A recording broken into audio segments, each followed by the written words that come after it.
Silakan duduk, Bapak Ibu Saudara yang dikasihi Tuhan. Shalom, selamat pagi. Saya berharap kita semua dalam kondisi yang sehat ya. Mari kita bersama-sama membuka Markus 14, kita melanjutkan pembelajaran kita dari kitab Markus, sudah sampai kepada Markus 14 ayat 22 sampai ayatnya yang ke-26. Kita akan belajar tentang makna perjamuan terakhir sebagai simbol kasih dan persekutuan dari kitab Markus. Ya, saudara, mari kita bersama-sama membaca. Saudara perhatikan Alkitab saudara, saya akan membacakan dalam terjemahan TB2. Demikian firman Tuhan, penetapan perjamuan Tuhan.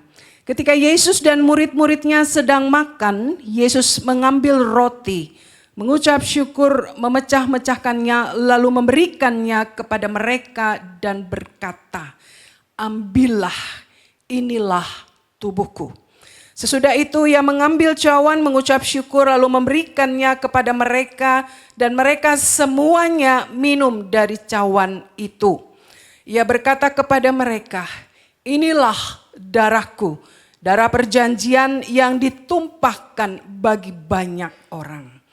Ayat 25, "Sesungguhnya aku berkata kepadamu, aku tidak akan minum lagi hasil pokok anggur sampai pada hari aku meminumnya, hasilnya yang baru dalam kerajaan Allah."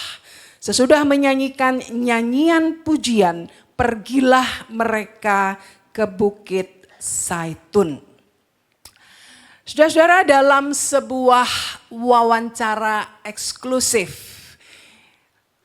di sebuah stasiun televisi di Amerika, saudara, stasiun ABC, ya, Bapak Pendeta Billy Graham, saya berharap saudara-saudara minimal tahu lah, karena dia adalah tokoh pengkhotbah hamba Tuhan yang luar biasa dari kalangan Injili. Dia diwawancarai saudara-saudara pada waktu dia berusia 74 tahun. Dan dia ditanya satu pertanyaan saudara. Bapak Billy Graham, jika engkau telah tiada, sebagai pribadi yang bagaimana engkau ingin orang-orang mengingatmu? Saudara, kemudian dia menjawab, "Faithful. I want to be remembered as a person that was faithful to God and faithful to my family and faithful to my calling." Saya ingin dikenal sebagai seorang yang setia. Setia kepada Tuhan, setia kepada keluarga saya, dan setia kepada panggilan hidup saya. Saudara, pernyataan ini dibuktikan ketika dia meninggal saudara dalam usia 90 tahunan. Ya, reporter yang sama saudara ketika dia meliput kematian dia berkata, orang ini menunjukkan apa yang dia ucapkan. Kisah kesetiaan seorang hambanya yang kemudian layak untuk menjadi inspirasi bagi dunia. Yang pada saat ini begitu banyak skandal, saudara. Skandal orang-orang Kristen yang kemudian meninggalkan Tuhan. Skandal keluarga-keluarga Kristen yang hidupnya tidak beres. Skandal orang-orang yang kemudian meninggalkan panggilan hidupnya. Termasuk meninggalkan pelayanan. Saudara-saudara, 2 bulan terakhir ini banyak saudara ya, jemaat kita satu demi satu berpulang ke rumah Bapa mendahului kita. Dan kami sebagai keluarga besar alumni Saat dalam 1 minggu ini saudara dikagetkan juga dengan banyaknya hamba-hamba Tuhan yang setia kemudian Tuhan panggil pulang. Waktu singkat saudara, hidup saudara dan saya singkat. Dan saya rasa saya rindu di awal khotbah ini saya mengajak saudara dan saya berefleksi. Saudara, waktu kita tidak lama di dunia ini. kalau pertanyaan yang sama dipertanyakan kepada saudara dan saya. Saudara ingin dikenang sebagai orang yang bagaimana oleh orang-orang yang lain. Saudara ingin dikenang sebagai seorang hamba Tuhan yang setia sampai akhir. Saudara ingin dikenang sebagai orang tua, sebagai suami yang setia kepada istrimu. Hai istri, engkau setia kepada suamimu. Hai orang tua, engkau menjadi orang tua yang hadir dan berdampak positif kepada anak-anakmu. Hai anak-anak, engkau dikenal sebagai anak-anak yang hormat dan mengasihi orang tuamu. Hai para pelayan Tuhan, engkau ingin dikenang sebagai orang-orang yang melayani Tuhan dengan setia. Atau yang bagaimana saudara? Dan saya berharap ini semua akan mendrive kita menjalani sisa hidup kita yang singkat ini. Gak tahu saudara, kapan kita akan Tuhan panggil. Nah saudara yang dikasihi Tuhan, sebentar kita akan mengikuti perjamuan kudus. Dan entah sudah berapa kali kita melakukan ini, bukan? Ya, sudah tidak terhitung. Ya, di gereja kita 1 bulan sekali. Di gereja lain ada yang 3 bulan sekali. Bahkan ada yang tiap minggu sekali. Saudara, tidak terhitung. Saudara, sakramen ini berasal dari perintah yang ditetapkan oleh Tuhan Yesus sendiri. Ada 2 sakramen saudara di dalam gereja Kristen, Protestan, yaitu sakramen perjamuan kudus dan sakramen baptisan. Kenapa? Singkatnya, karena itu yang Tuhan perintahkan sendiri. Ya. Nah saudara yang dikasihi oleh Tuhan, kita melihat di sini saudara, bagaimana kemudian Tuhan di dalam melakukan perjamuan kudus dengan murid-muridnya. Dia mengatakan begini, ini tidak di dalam Markus ya, tetapi di dalam referensi yang lain. Lakukan ini untuk mengingat akan aku. Ya, saudara, do this in remembrance of me. Yesus sudah tidak ada, tapi dia mau kita melakukan ini untuk mengingat akan Yesus.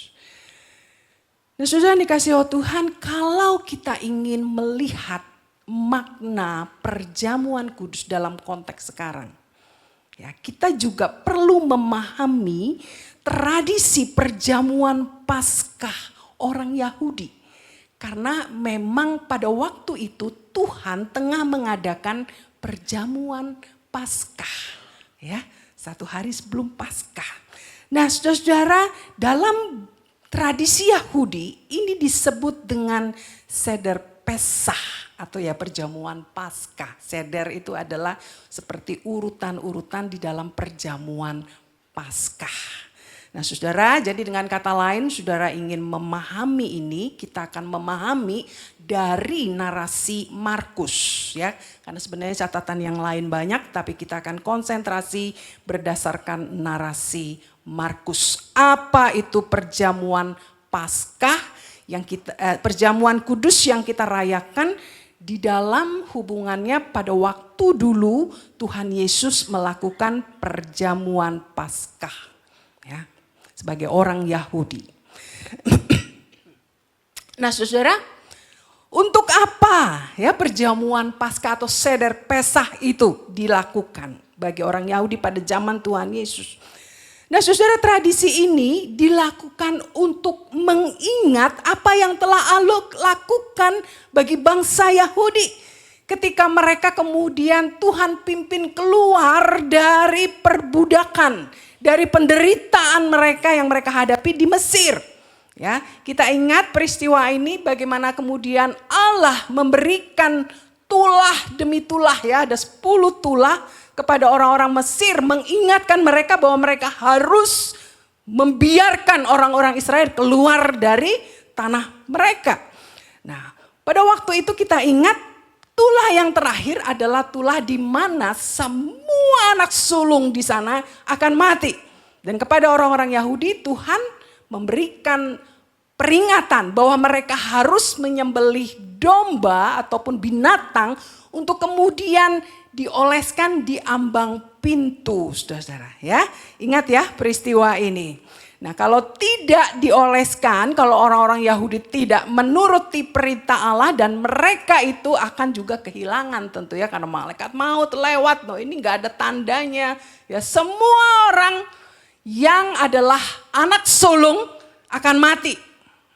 Ya saudara, ini peristiwa ini, ingat ya. Jadi untuk mengingat perjamuan Paskah itu untuk mengingat peristiwa ini. Nah saudara, di mana dilakukan? Perjamuan Paskah itu ditetapkan di kota Yerusalem, di dalam tembok Yerusalem, ya. Nah, saudara bayangkan orang-orang Yahudi kan bukan hanya di Yerusalem. Jadi mereka itu berbondong-bondong untuk merayakan perjamuan Paskah itu, malam Paskah itu begitu ya. Nah, mereka harus datang dan kemudian ya, bayangkan juga pada waktu itu Yerusalem menjadi hiruk pikuk dan sangat padat, bukan? Ya, sangat padat sekali. Ada catatan sejarawan yang mengatakan sekitar 200.000 ya pada zaman Tuhan Yesus, bahkan ada yang mengatakan 2,7 juta orang Yahudi kemudian berjejal masuk ke kota Yerusalem. Dan saudara bayangkan bagi mereka yang tinggal sana kan mereka harus cari tempat begitu ya. Jadi kan sulit gitu untuk mencari tempat. Bagaimana gitu ya, semua orang Yahudi berusaha untuk melakukan perjamuan Paskah di sana.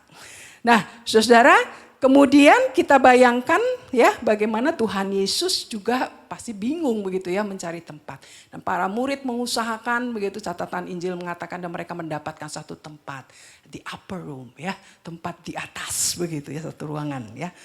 Nah saudara, kemudian kapan diadakan? Maaf ya, kapan diadakan? Diadakannya adalah 1 hari sebelum Paskah. Pada bulan Nisan tanggal 14. Disebut juga masa persiapan di mana kemudian domba Paskah, tentu yang terbaik dari domba Paskah yang boleh disembelih begitu saudara ya. Nah perjamuan Paskah itu sendiri dimulai pada malam harinya, yaitu permulaan bulan Nisan di tanggal 15 ya. Itu penanggalannya orang Yahudi ya saudara ya. Nah kemudian sekarang bagaimana posisinya? Kita selalu ingatnya kan ini ya. Ini mungkin saudara sudah tahu. Kita ingatnya ini ya. Ini karya terkenal dari Leonardo da Vinci ya. Wah Tuhan Yesus seperti ini perjamuan malamnya ya. Tetapi ini kurang tepat begitu. Kurang tepat kalau berdasarkan tradisi orang-orang Yahudi itu tidak begitu saudara. Nah, mereka bagaimana? Mereka berbaring ya. Seperti kayak jelosor begitu ya. Kemudian begini tangannya nopang atau begini begitu ya. Dan mejanya itu berbentuk U saudara ya. Nah ini tradisi pada waktu itu mereka berbentuk U. Mejanya ya tentu gak bisa tinggi-tinggi dong. Mejanya pendek kan. Mejanya pendek ya. Mereka melakukan itu saudara. Nah orang-orang yang terhormat, jadi hostnya itu atau pemimpinnya itu akan ada di tengah. Nah orang-orang yang terhormat itu akan biasanya duduk di sebelah kanan dan kiri. Dan kemudian ya anggota keluarga yang lain ataupun orang-orang yang lain bisa duduk bersama-sama di kanan atau kiri. Ya, saudara tidak perlu ini satu keluarga karena tidak mungkin ya begitu banyak orang. Jadi mungkin bisa ada kayak orang-orang yang bukan satu anggota keluarga bisa bergabung. Nah Tuhan Yesus kan tidak juga ada relasi keluarga begitu ya. Nah kemudian saudara mereka duduk dan kita lihat kemudian orang yang paling pinggir sebelah kiri itu biasanya orang yang kedudukannya paling rendah. Nah, biasanya itu para budak saudara. Ya orang pembantu lah begitu. Dan tugasnya apa? Mencuci kaki para tamu. Mencuci kaki para tamu. Saudara ingat peristiwa ini ya, yang cuci kaki para murid siapa? Tuhan Yesus. Tuhan Yesus saudara. Kenapa Tuhan Yesus? Orang dia hostnya kok. Orang dia pemimpinnya, Tuhan rumah. Ya. Nah, saudara kalau kita lihat ya pada waktu itu di dalam teks-teks berikut ya. Ini ada penafsir yang mengatakan bahwa murid-murid itu sedang ribut kan. Pengen posisi yang paling terbaik dekat Tuhan. Ingin posisi yang terbaik sebagai murid Tuhan. Jadi mereka berebut saudara untuk bisa duduk dekat dengan Tuhan.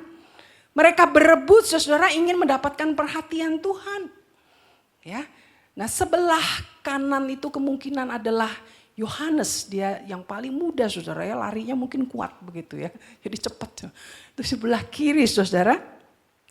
Di sebelah kiri itu adalah kemungkinan Yudas Iskariot. Ya, Yudas Iskariot. Dan kemudian saudara, kenapa Tuhan Yesus yang membasuh kaki para murid? Ya, ada kemungkinan saudara, karena mereka pada waktu itu merasa gengsi. Saya kok disuruh cuci kaki. Saya kok disuruh cuci kaki, karena mereka merasa ingin mendapat posisi yang terbaik. Dan dikatakan di dalam firman Tuhan, di dalam Injil saudara, Yesus kemudian bangkit. Dia pakai selendang linen atau apa begitu ya. Kemudian Tuhan sendiri yang membasuh mereka. Itu kejadiannya pada waktu itu. Nah saudara, kemudian kita melihat menunya apa? Menunya apa? Nah ini posisinya kira-kira seperti ini. Ya, jadi glosor. Jadi kayak yang deket dengan Tuhan bisa nempel sama Tuhan pundaknya begini ya. Saudara, ini menunya. Saudara, ini bukan iga penyet komplit ya. Ini bukan iga penyet, iga bakar ya. Saudara, ini cuma ilustrasi, tentu saja ya, ilustrasi. Ini adalah menu perjamuan Paskah. Apa saja saudara? Cawan anggur. Cawan anggurnya ada 4 ya. Nah, apakah satu orang dapat 4 cawan anggur? Kemungkinan tidak lah, orang ribuan orang begitu datang ke Yerusalem, ya bahkan ada yang bilang jutaan, ini sejarawan yang ngomong bukan saya ya. Itu datang, yaitu cawan itu loh ya banyak sekali kan harus disiapkan ya. Jadi minimal ada 4 cawan dan dituang, mungkin mereka minum secara bergantian. Kalau yang mampu ya mungkin saja mereka punya banyak. Nah saudara, kemudian ada juga roti tidak beragi. Tidak dibuat dengan tambahan ragi, maksudnya seperti itu. Ya. Kemudian ada salad itu ya, sayur-sayuran saudara-saudara. Ada sayur-sayuran dan kemudian ada cuka atau air garam. Loh kok cuka, air garam gitu ya. Saudara jangan heran karena semua menu ini disiapkan untuk mengingat penderitaan nenek moyang mereka di tanah Mesir. Ya, so menunya mau yang enak-enak begitu ya. Dan kemudian ada yang disebut dengan apa namanya itu? Haroset. Nah, ini adalah buah dan kacang-kacangan yang direndam dengan cuka. Dan kemudian tentu ada daging domba Paskah ya, daging domba. Ini juga menu utama saudara ya, yang mengingatkan bahwa pada waktu itu ada domba yang disembelih. Harus gitu ya, harus ada domba yang disembelih. Yang gak boleh satu orang satu domba deh ya, atau dombanya banyak banget begitu. Satu domba untuk rame-rame begitu. Nah saudara, kemudian kita perhatikan tata caranya gimana. Ya, gimana cara makannya pada waktu itu, pada zaman Tuhan Yesus. Saudara kita lihat ya, nah tata cara Paskah ada 4 cawan yang nanti akan diminum. Itu berdasarkan dengan 4 janji Allah di dalam Keluaran 6 ayat 6 sampai 7. Saya akan uraikan singkat, begini saudara. Pemimpin atau host ya, atau disebut dengan pater familias atau rabi atau aba begitu kalau dia seorang ayah ya. Nah, tidak harus sekali lagi ada relasi keluarga, yang pasti harus ada di dalam satu ruangan dan berada di dalam kota Yerusalem. Dan pemimpin itu kemudian mengucapkan doa pembukaan.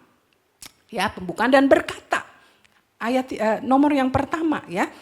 Akulah Tuhan, aku akan membebaskan kamu dari kerja paksa orang Mesir dan melepaskan kamu dari perbudakan mereka. Ini mereka sambil tiduran saudara, sambil lesehan begitu ya. Lalu semua memakan appetizer-nya dulu ya, pembukaannya dulu ya. Berupa selada, sayuran-sayuran hijau yang dicelupkan ke dalam cuka atau air garam. Dan lalu mereka memakan main course-nya atau makanan intinya ya. Roti tidak beragi, kemudian ya salad-salad lagi gitu. Dan haroset gitu ya, kacang-kacangan, sayur-sayur dicampur dengan cuka. Dan kemudian saudara, cawan kedua disajikan ya. Dan pemimpin itu kembali berkata, ayat yang kedua ya, nomor yang kedua. Aku akan melepaskan kamu dari perbudakan orang Mesir. Dan kemudian ini adalah satu waktu yang disebut dengan Haggadah. Di mana anak-anak kemudian berkata kepada bapaknya, Bapak begitu, kenapa kok menunya beda hari ini? Begitu kira-kira ya. Dan kemudian sang bapak menjelaskan sejarah bagaimana Allah kemudian membawa mereka keluar dari Mesir. Dijelaskan ya, semua makanan ini ada maknanya. Makna penderitaan saudara ya bagi nenek moyang mereka.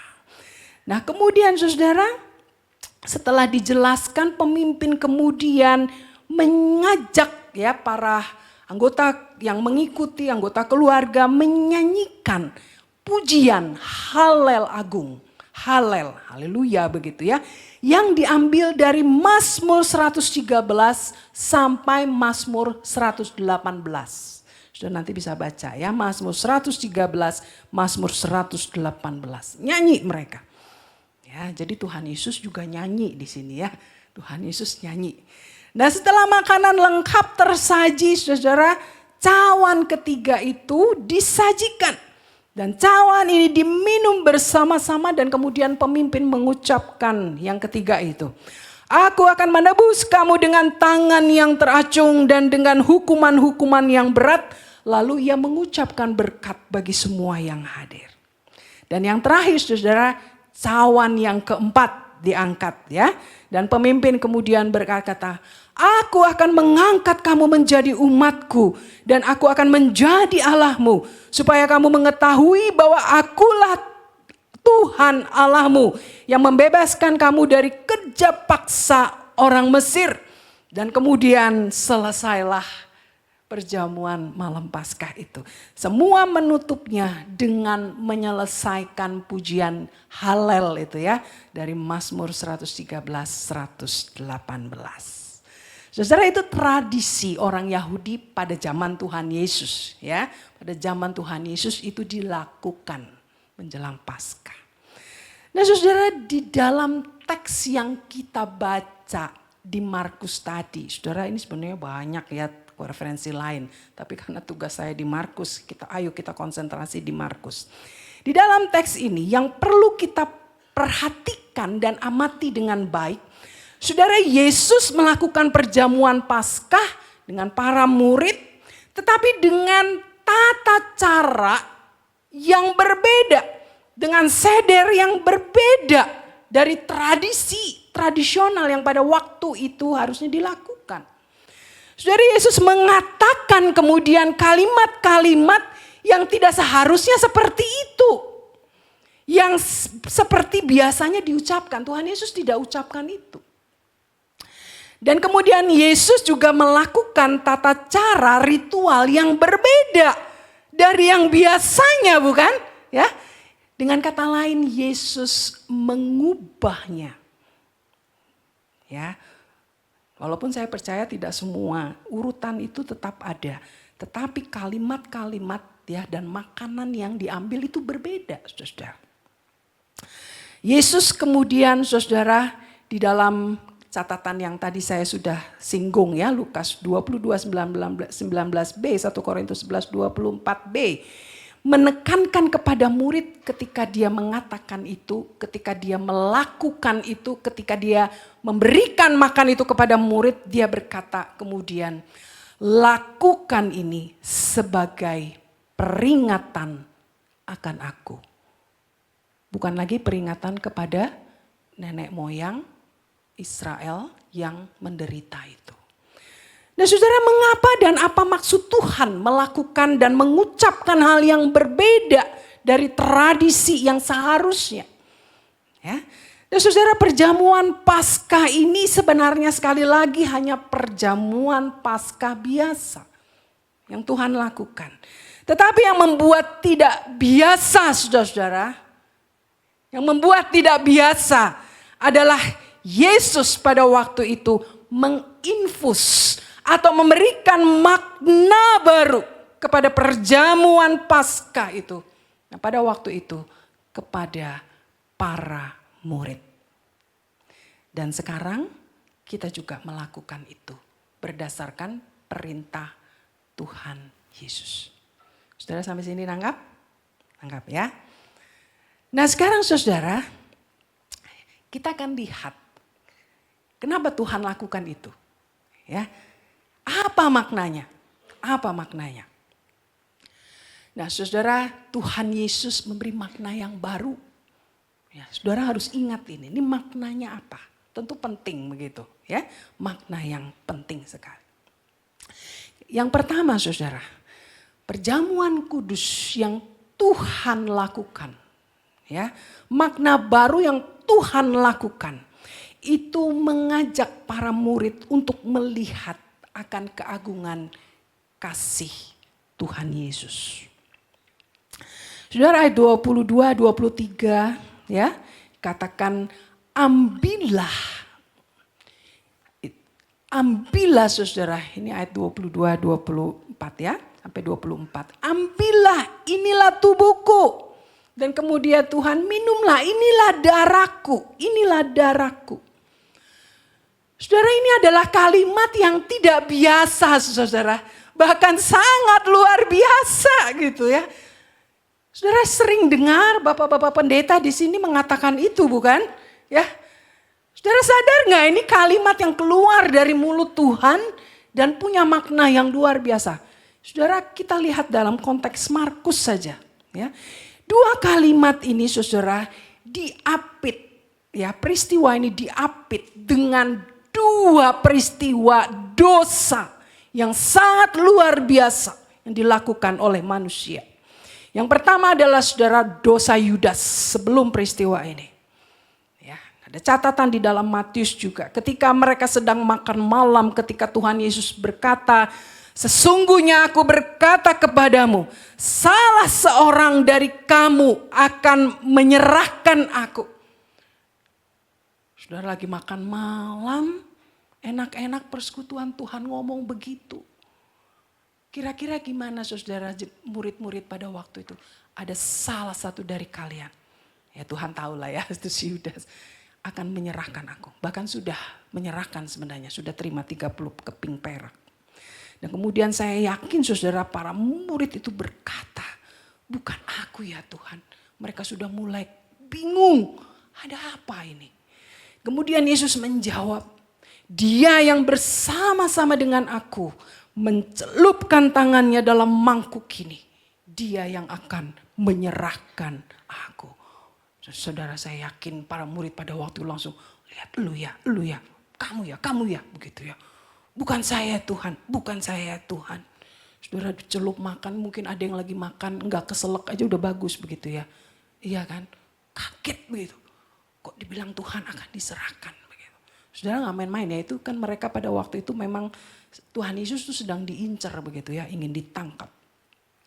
Dan kemudian Yesus berkata lagi, anak manusia memang akan pergi sesuai dengan yang tertulis tentang dia. Akan tetapi celakalah orang yang membuat anak manusia itu diserahkan. Saudara bayangkan si Yudas itu kayak apa, empot, jantungnya langsung begitu keringet dingin begitu ya. Itu makanan udah nyangkut di mana kali ya. Tuhan bilang lebih baik dari orang itu sekiranya tidak dilahirkan. Saudara ini perkataan yang keras sekali.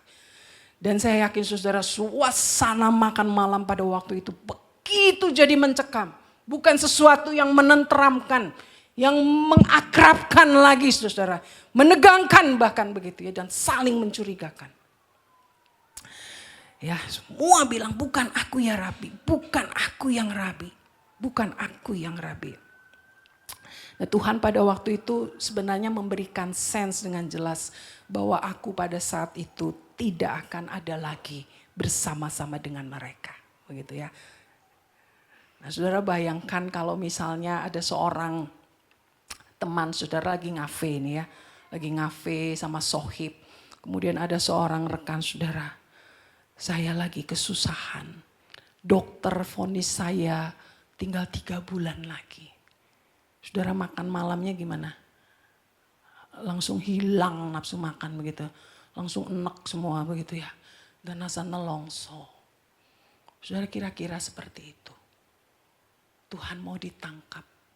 Dan mereka tahu Tuhan ini gak bohong. Mereka kenal Yesus. Perkataannya itu bisa dipegang. Tuhan akan ditangkap. Saudara, suasana gak enak sekali. Itu yang terjadi saudara. Ya, kita dengan mudah membayangkan kalau lewat perkataan-perkataan ini. Dan kemudian ada saudara, ada dosa lagi yang mengapit perikop itu. Yaitu dosa apa? Dosa Petrus. Dosa Petrus. Dan usah menyanyikan Halel saudara ya. Ditutup. Perjamuan Paskah itu selesai, dikatakan mereka kemudian bersama dengan Tuhan Yesus pergi ke Bukit Zaitun. Dan di situ Tuhan Yesus berkata, malam ini kalian semua akan tergoncang imanku akan aku. Tambah mules perutnya itu murid-murid. Ya. Petrus berkata, biarpun mereka semua tergoncang, sekali-sekali aku tidak Tuhan. Ya. Tapi Tuhan bilang sesungguhnya aku berkata kepadamu, malam ini juga sebelum ayam itu berkokok subuh-subuh engkau telah menyangkal aku 3 kali. Dan kemudian Petrus berkata, sekalipun aku harus mati bersama-sama engkau, aku tidak akan menyangkal engkau. Dan kita semua tahu akhirnya Petrus menelan ludahnya sendiri dan ia adalah orang yang justru menyangkal Tuhan. Saudara, 2 dosa besar ini saudara mengapit peristiwa perjamuan kudus ini. Ya, pada waktu Tuhan berkata, inilah tubuhku, inilah darahku. Saudara, Tuhan tahu dengan jelas bahwa dosa manusia itu, dosa pengkhianatan, dosa penyangkalan, penolakan kepada Tuhan, itu yang membawa dia kemudian naik ke atas kayu salib. Dan dosa umat manusia. Ini perwakilan saudara ya dari para murid. Dosa yang sangat serius. Saudara, lebih baik dari Petrus dan juga Yudas? Saudara, lebih baik? Celaka saudara kalau kita bilang saya lebih baik dari mereka. Mungkin kita tidak menjual Tuhan seperti Yudas dengan 30 keping perak. Mungkin kita tidak menyangkal Tuhan seperti Petrus. Tapi apakah seluruh hidup kita, saudara bayangkan, saya mengajak kita semua mengingat hidup kita di hadapan Tuhan. Betapa sering engkau dan saya menyakiti hati Tuhan dengan perbuatanmu, dengan dosa-dosamu di hadapan Tuhan. Dan itu membuat dia naik ke atas kayu salib. Saudara-saudara yang dikasih Tuhan, ayat 24b Tuhan berkata, inilah darahku, darah perjanjian. Darah perjanjian baru yang ditumpahkan bagi banyak orang. Ya, kembali ke perjamuan itu ya. Pada waktu itu Tuhan meminum cawan yang ketiga. Cawan yang ketiga. Maksudnya adalah saudara darah perjanjian baru. Bahwa mulai saat itu tidak perlu lagi pertumpahan darah melalui penyembelihan darah domba. Tapi siapa yang tertumpah darahnya? Tuhan Yesus. Itu darah perjanjian baru. Dan saudara, Yesus tidak memakan atau menekankan domba. Daging domba itu ya kan dia cuma pakai roti tidak beragi dan juga anggur. Dia tidak pakai daging domba saudara. Karena apa? Ada seorang penafsir yang dengan baik mengatakan karena dialah yang akan mati sebagai domba. Dia adalah anak domba Allah yang sempurna yang kemudian disembelih, mencurahkan darahnya, tubuhnya dicabik-cabik bagaikan roti kemudian yang dipecah-pecah.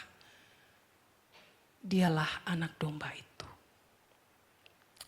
Saudara, dengan mengubah tata cara Paskah tradisional pada waktu itu, Yesus bukan hanya sekedar memberikan perintah, namun kemudian mengarahkan para murid untuk mengaitkan makanan itu, roti dan anggur itu, untuk melihat kepada tubuhnya yang akan dicabik, dihancurkan, darahnya yang akan ditumpahkan. Saudara, itu maksudnya. Yang kedua, yang terakhir. Saudara, perjamuan kudus bukan hanya mengingat kasih Tuhan, yang mengarahkan kita kepada kasih Tuhan, tetapi juga memampukan kita bersandar kemudian kepada pengharapan akan kekekalan. Saudara, lihat ayat yang ke-25. Ayat yang ke-25.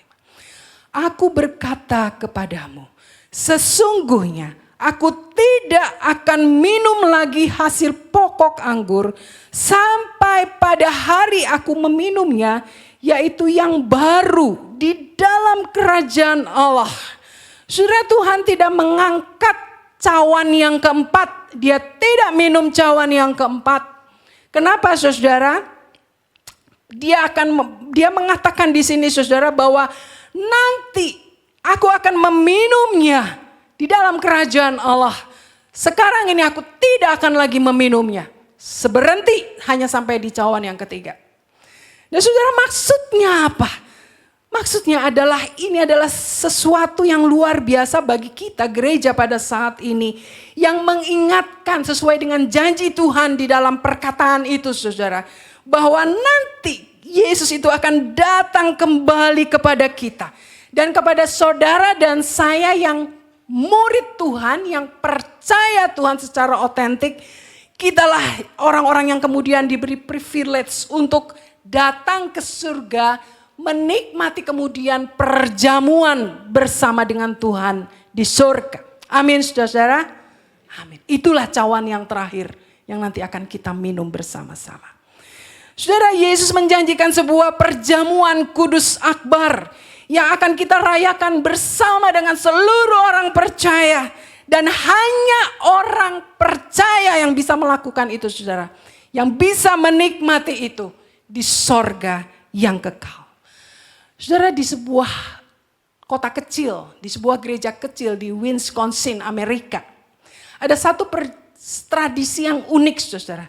Ya, mereka setelah melakukan perjamuan Paskah, ya, mereka pegang anggur, ya, kemudian mereka tos, ya, mereka tos ya kayak tos ya, nempel-nempel gitu, tos. Dan kemudian mereka berkata, mereka mengikuti tradisi orang Yahudi. Mereka bilang serame-rame, next year in Jerusalem, ya, karena tahun depan kan para murid, orang-orang Yahudi akan kembali ke Yerusalem. Next year in Jerusalem. Nah, saudara, saya pikir kita kan juga bisa gitu ya, ya. Pada waktu angkat anggur ya, kemudian kan dalam persekutuan bersama dengan orang-orang kita juga berkata, one day in heaven, ya dong, iya kan, ya, one day in heaven, orang-orang percaya dan itu hanya untuk orang-orang percaya, saudara ya, one day in heaven, ya, we will drink this wine with Jesus, amin. Kita akan minum anggur itu bersama dengan Tuhan. Nah, saudara, yang terakhir, bagaimana kemudian sikap saudara dan saya ketika kita melakukan perjamuan kudus? Tuhan bilang, remembrance of me, ingatlah akan aku. Saudara, sebagai orang-orang Injili, ya, kita memahami, kita merayakan Paskah sebenarnya bukan hanya sekedar mengingat, saudara. Bukan hanya sekedar mengingat akan segala pengorbanan Tuhan. Tapi saudara, perjamuan kudus itu sebenarnya juga membawa saudara dan saya menikmati secara real kehadiran Tuhan di tengah kita pada waktu perjamuan kudus. Tuhan secara real datang, saudara, bersama-sama dengan kita di dalam perjamuan kudus secara spiritual. Bukan secara fisik tentunya ya. Dan itu kita sering pahami. Ini yang tadi ya kita pahami dengan spiritual communion with Christ. Sebab kalau sekedar mengingat, saudara, kalau misalnya saudara hanya mengingat saja ya, ini kalimat yang harus dipahami dengan benar ya. Kalau kita hanya sekedar mengingat, saudara maafkan, tidak semua dari kita mungkin ada yang belum sungguh-sungguh di dalam Tuhan. Masih mengeraskan hati untuk percaya kepada Kristus. Saudara, saya memimpin kelas katekisasi bukan setahun 2 tahun. Ya, cukup lama. Dan ketika mereka lulus, dibaptis, ikut perjamuan kudus, banyak yang kemudian meninggalkan Tuhan. Berbagai alasan. Meninggalkan Tuhan, tidak mau lagi jadi orang Kristen. Oleh karena itu saudara, saya katakan perjamuan kudus ini, saudara akan nikmati hadirat Allah. Kita akan bersekutu secara dengan Allah secara spiritual. Saudara makan roti dan anggur itu saudara. Ya, itu kemudian menjadi kita makan masuk ke dalam tubuh kita. Dan secara spiritual kemudian saudara dan saya menikmati anugerah manfaat dari segala apa yang kita makan itu ya, roti dan anggur itu. Manfaatnya itu sangat luar biasa saudara. Ya, manfaat itu kita akan menerima damai, sukacita bersama dengan Kristus. Walaupun hidup ini berat, ya, hidup ini penuh dengan penderitaan, tapi kita punya sukacita yang tidak dimiliki orang-orang yang tidak memiliki pengharapan. Kita punya pengharapan yang tegar, yang teguh di dalam Kristus. Kita punya kekuatan di dalam menjalani hidup ini, saudara ya. Kita punya kekuatan di dalam menghadapi segala ujian dan cobaan. Karena bersama dengan Kristus kita diberi kesempatan melayani, kita mengalami kemenangan, kesembuhan. Saudara, itulah manfaat, vitalitas rohani yang saudara dan saya diberikan oleh Tuhan ketika kita meminum dan memakan perjamuan kudus itu. Saudara, Tuhan tidak berkata, dia tidak berkata, roti ini melambangkan tubuhku. Dia juga tidak berkata roti ini menjadi tubuhku. Atau di dalam roti ini ada tubuhku. Tetapi Tuhan bilang apa? Inilah tubuhku. Inilah tubuhku. Dan ini adalah privilege sekali lagi yang diberikan kepada saudara dan saya. Yang dengan otentik sudah sungguh-sungguh menjadi murid Tuhan. Saudara akan mengalami manfaat di dalam kita menikmati perjamuan kudus. Saudara, di akhir saya ingin mengatakan begini.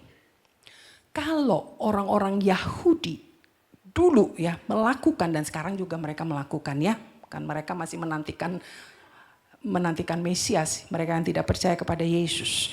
Mereka melakukan perjamuan Paskah itu membayangkan bagaimana Allah kemudian memimpin mereka keluar dari perbudakan di Mesir. Penderitaan yang di Mesir. Nah pada saat ini ya, pada waktu saudara dan saya sebentar akan menikmati perjamuan kudus ini.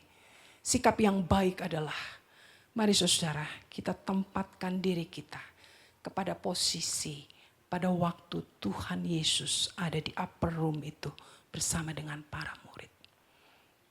Saudara dan saya adalah murid Kristus. Saudara bayangkan itu ketika Tuhan memimpin. Tuhanlah yang memberikan roti dan anggur itu bagi saudara dan saya. Kalau saudara paham ini, saudara akan mengerti bagaimana saya harus bersikap. Bagaimana saya harus memakan roti dan anggur itu. Dan ini tidak bisa dipahami oleh orang yang tidak menerima Tuhan. Yang tidak ada Roh Kudus di dalam dirinya. Dia tidak paham. Bagi saudara dan saya yang tahu dan mengalami anugerah itu, nikmati dengan sukacita, dengan sikap yang hormat, dengan sikap yang memuliakan Tuhan. Amin. Mari kita berdoa. Bapa di surga, hamba-Mu sangat terbatas menjelaskan ini. Biarlah Roh Kudus yang akan menolong kami. Setiap kali kami menghadap meja perjamuan Tuhan, kami boleh memahaminya dengan tepat, mengucap syukur dan meyakini bahwa Engkau hadir bersama dengan kami. Bahwa Engkau hadir dan kemudian menjamah kami, memberikan kekuatan spiritual, menikmati bersama dengan saudara-saudara seiman. Dan kami boleh menerima manfaat yang luar biasa yang Tuhan sediakan bagi kami. Terima kasih Bapa. Jika ada di antara jemaat Tuhan pada saat ini yang hidup di dalam pergumulan yang tidak mudah, permasalahan hidup yang berat, sakit penyakit yang menimpa, biarlah firman Tuhan dan juga perjamuan kudus ini menguatkan iman kami. Menguatkan iman kami. Dalam nama Tuhan Yesus kami berdoa. Amin.